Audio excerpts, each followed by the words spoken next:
Human beings are blessed with beautiful minds, which has the ability to think. But sometimes, thinking can simply alter the situation from what we wanted to do to what we actually end up doing.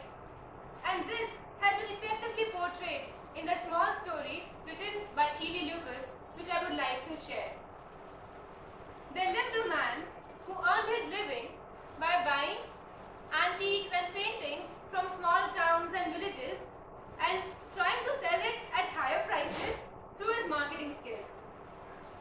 Once he came across a small street shop in a small town where there were colorful paintings, the water paintings were there.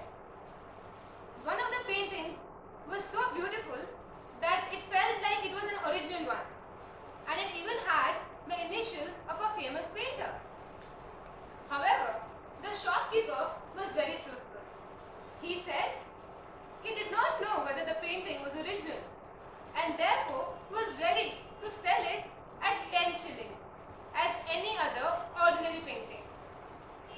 The man took the risk of buying the painting, only to be elated at the profit he made out of it.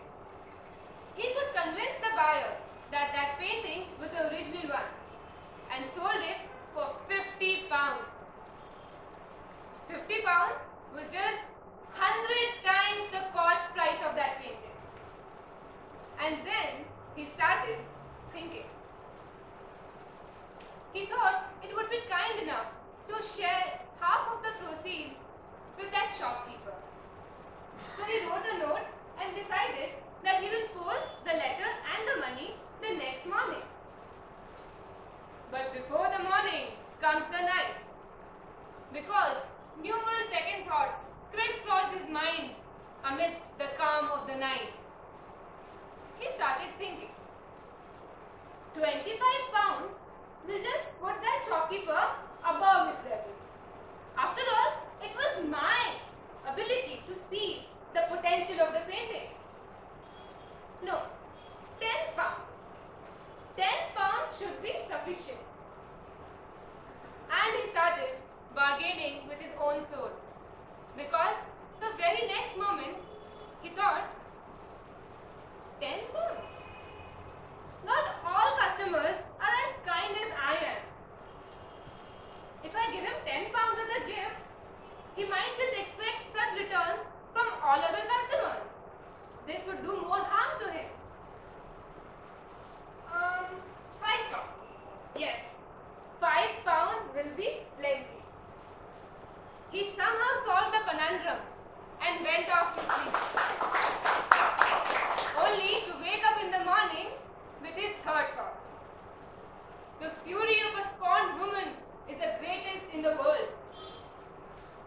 He was not thinking about his wife. He was thinking about the goddess of business. He thought if he gave away his hard-earned money so easily, it might just show disrespect to the goddess. He thought, 1 pound. 1 pound will just fulfill all the criteria. Therefore, he decided that he'll post it whenever he gets the opportunity. Would you like to know what happened next? Yes. Later in the evening, he lost a lot of money while playing cards and could only thank himself for not having posted even that 1 pound. He tore the envelope and the event was closed. Friends, this is human nature. Did you see how easily good intentions of human beings are sidetracked due to the ticking mind?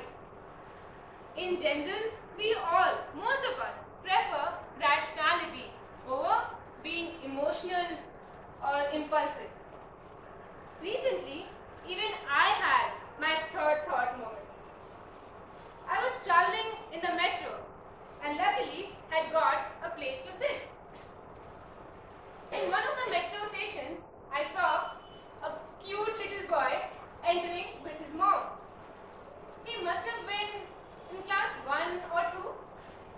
As I was about to give him my seat, a cuter little girl entered with her mom. And then I started thinking. I felt like giving that seat to the girl. But then the second thought came, it would be gender bias. And before I could solve my second thought, came the third thought. If one of the kids get the place to sit and the other has to stand, it would be really unfair. Both of them were cute and were standing holding their mom's hand. So I decided I will sit at my place, and when my stop comes, I'll get down. When the stop came, by that time, a hefty, huge lady was standing in front of me. But I had to get up. As I got up, I was delighted to see that the boy had noticed it. He said, "Mom, seat!" And he came towards that seat. I was happy that at least one of them was going to get the seat. And yes, that boys are really very smart. So I was standing at the metro gate and waiting for it to open. I don't know what struck me. I just felt like looking back at that seat for the last time. And do you know what I saw? Both the kids were sitting there. Yes, I take enough space for 2 kids to fit in. But more importantly, I felt how foolish I was. Only if I would have offered one of them the seat at the first impulse, both of them would have been sitting right from the beginning, and all my contemplations would not have actually occurred. This incident taught me that unlike the man in the story who was happy not doing what he actually wanted to do, in real life, we should rather follow our heart.